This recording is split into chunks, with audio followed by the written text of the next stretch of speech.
মার্কিন প্রশাসন বলছে নির্দিষ্ট সামরিক লক্ষ্যমাত্রা অর্জিত হওয়ার কাছাকাছি পৌঁছানোয় এখন যুদ্ধ শেষ করার কথা ভাবছে তারা।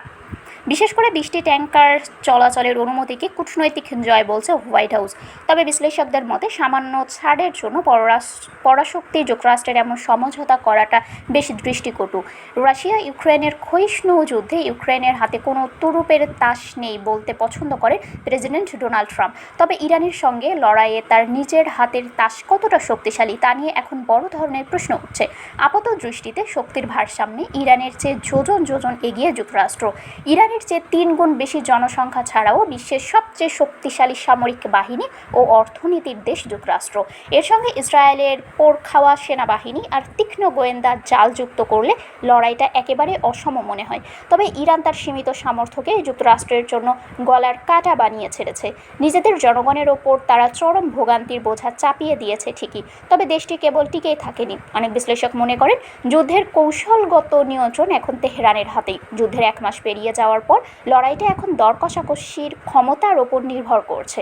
ট্রাম্পের শক্তি হয়তো বেশি, কিন্তু নিরঙ্কুশ বিজয় পেতে হলে তাকে যে রাজনৈতিক ও অর্থনৈতিক ক্ষতির মুখে পড়তে হবে তা সহ্য করার মানসিক প্রস্তুতি তার নেই। ইরান হয়তো সরাসরি যুক্তরাষ্ট্র বা ইসরায়েলকে হারাতে পারবে না, তবে জ্বালানি রপ্তানির প্রাণকেন্দ্র হরমুজ প্রণালী বন্ধ করে দিয়ে তারা তাদের তুরুপের তাসটির চাল দিয়েছে। এর মাধ্যমে একদিকে যেমন বিশ্ব অর্থনীতিকে জিম্মি করা হয়েছে, তেমনি ট্রাম্পের জন্য রাজনৈতিক ঝুঁকিও বাড়িয়ে দিয়েছে দেশটি।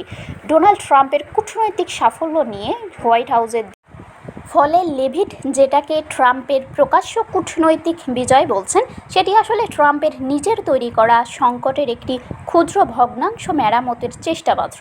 ট্রাম্পের জন্য অপ্রিয় বাস্তবতা হলো সামরিক শক্তি ব্যবহার করে হরমুজ প্রণালী খুলে দেওয়ার সামর্থ্য যুক্তরাষ্ট্রের নিশ্চিতভাবেই আছে, কিন্তু সেখানে মার্কিন নৌবাহিনীকে পাঠালে ইরান যদি কোনোভাবে একটি জাহাজও ডুবিয়ে দিতে পারে, তবে তা তেহরানের জন্য হবে বড় ধরনের প্রোপাগান্ডা বিজয়। আবার ইরানকে পিছু হটতে হলে ট্রাম্পকে হয়তো শেষ পর্যন্ত স্থল সেনা মোতায়েন করতে হবে। এতে মার্কিন সেনাদের প্রাণহানির ঝুঁকি বাড়বে, যেটা ট্রাম্পের নড়বড়ে রাজনৈতিক অবস্থানকে আরও সংকটে ফেলতে পারে। একই ধরনের দোটানা কাজ করছে পারস্য উপসাগরের উত্তরে ইরানের তেল রপ্তানির মূল কেন্দ্র খার্ক দ্বীপ দখল করা নিয়ে। রবিবার ফিনান্সিয়াল টাইমসকে ট্রাম্প বলেছেন তিনি হয়তো ইরানের তেল ক্ষেত্রগুলো দখল করে নিতে পারেন। এমন পদক্ষেপে ইরানের অর্থনীতি পঙ্গু হয়ে যেতে পারে ঠিকই, কিন্তু তাতে ইরান আত্মসমর্পণ করবে এমন কোনো নিশ্চয়তা নেই। বরং এতে ইরান আরও মরিয়া হয়ে পাল্টা আঘাত করতে পারে এবং হরমুজ প্রণালীর নিয়ন্ত্রণ আরও কঠোর করার সুযোগ পাবে। নিজের অবস্থান শক্তিশালী করতে ট্রাম্প এখন দাবি করছেন পর্দার আড়ালে ইরানের সঙ্গে ফলপ্রসূ আলোচনা চলছে, যদিও সরাসরি আলোচনার বিষয়টি ইরান অস্বীকার করেছে। আলোচনার প্রস্তাবের পাশাপাশি তিনি তেহরানকে নজিরবিহীন ধ্বংসযজ্ঞের হুমকিও দিয়ে রেখেছেন। ইতোমধ্যে এই অঞ্চলে হাজার হাজার মার্কিন মেরিন সেনা ও 1000-এর বেশি এয়ারবোর্ন সেনা পাঠানো হয়েছে।